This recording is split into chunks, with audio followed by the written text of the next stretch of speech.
They said he didn't belong, said he wasn't a culture fit.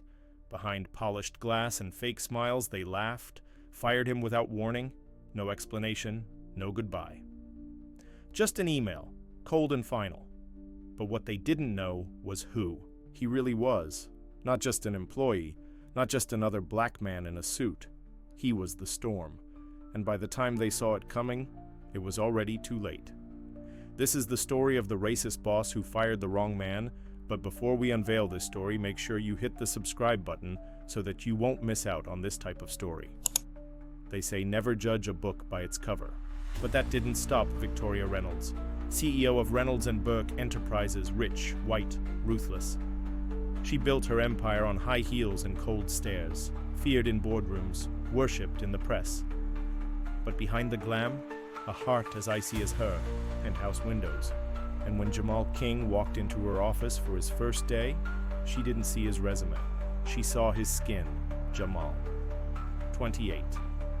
MBA from Harvard, magna cum laude, former Marine, data analytics wizard.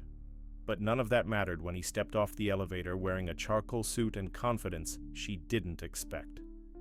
She squinted. "You're Jamal?" He smiled. "Yes, ma'am. Ready to get started." She didn't smile back. First week, she gave him the worst office, a dusty cubicle by the janitor's closet. Second week, she assigned him grunt work, spreadsheets. No one wanted. Third week, she skipped him in meetings. Talked over him, took credit for his ideas. The team noticed, they whispered, but no one said a word. Because in Reynolds & Burke, you don't challenge the queen, but Jamal? He stayed quiet, observed, took notes, delivered perfection, every single day until Monday morning. That Monday, the day everything changed, he walked in early. As always, coffee in hand, smile on his face, logged in, and saw the email. Subject, termination. From Victoria Reynolds. No meeting, no warning, just a line. Your services are no longer required. He froze, confused, hurt, furious. He stormed to her office, knocked. She didn't look up. Yes? Did I do something wrong? Her eyes were cold. You don't fit the culture, Jamal. Culture? She sipped her latte. You wouldn't understand. He stood there, silent, heart pounding, jaw clenched. He wanted to scream, but instead, he nodded. Thank you for the opportunity. Turned around, walked out, past the stairs, past the whispers, down the elevator, out the building. Into the rain, fired. But what Victoria didn't know was who Jamal really was.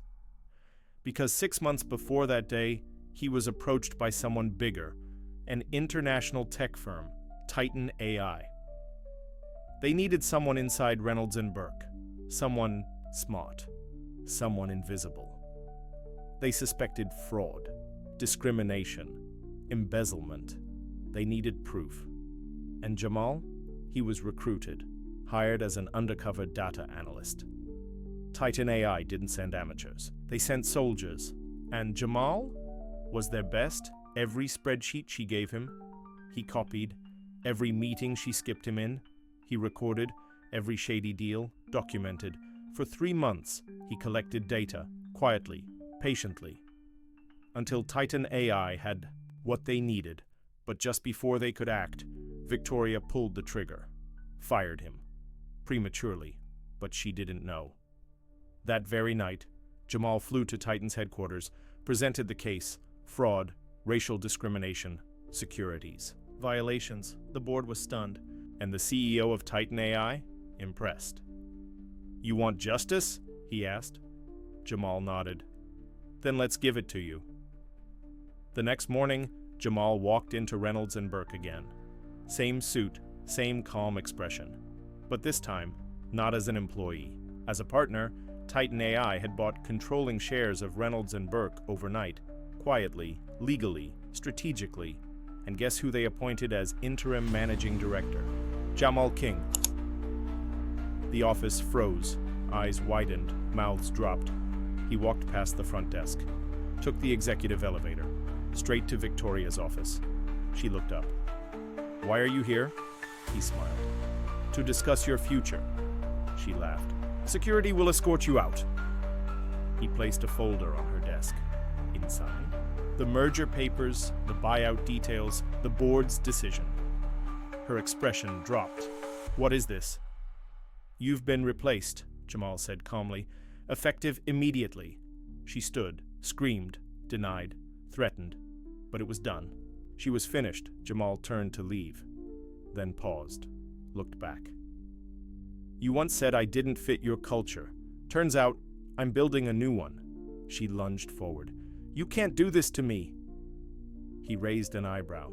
You already did it to yourself. Security came. She fought, screamed. You're nothing, she yelled. You're just another... Careful, he interrupted. Finish that sentence. Silence. She was gone. Jamal sat in her chair, looked out the same glass window she once stared from, same skyline, different king, and just when it felt like justice was served, the twist hit because 2 days later, he received a letter. Not from Victoria, from her daughter, a young woman named Emily, 21, Columbia student, biracial. She'd read the news, watched the takedown, and wanted to meet. They sat at a small cafe. She looked nervous. I'm sorry, she said. For her, for everything, he nodded. You don't owe me that. But I do, she insisted. She hid me, denied me, my whole life, because of how I look. I wasn't part of her image. Jamal stared, shocked. She's the reason I never knew my father, Emily continued. He was black, like you. She erased him from me, from everything. Silence stretched. I want to work with you, Emily said. Not because of her, because I believe in what you're building. Jamal leaned back, processing, then smiled.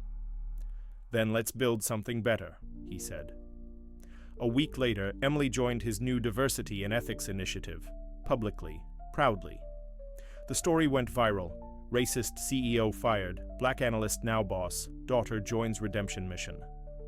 Millions watched. Millions shared. Jamal didn't just take back power, he rewrote the rules, because redemption isn't just revenge, it's transformation. And in a world full of masks, Jamal King showed what it meant to lead unmasked. The world learned his name. And Victoria? She vanished, but the legacy she tried to destroy became the foundation for a new empire. Justice wasn't just served, it was reborn.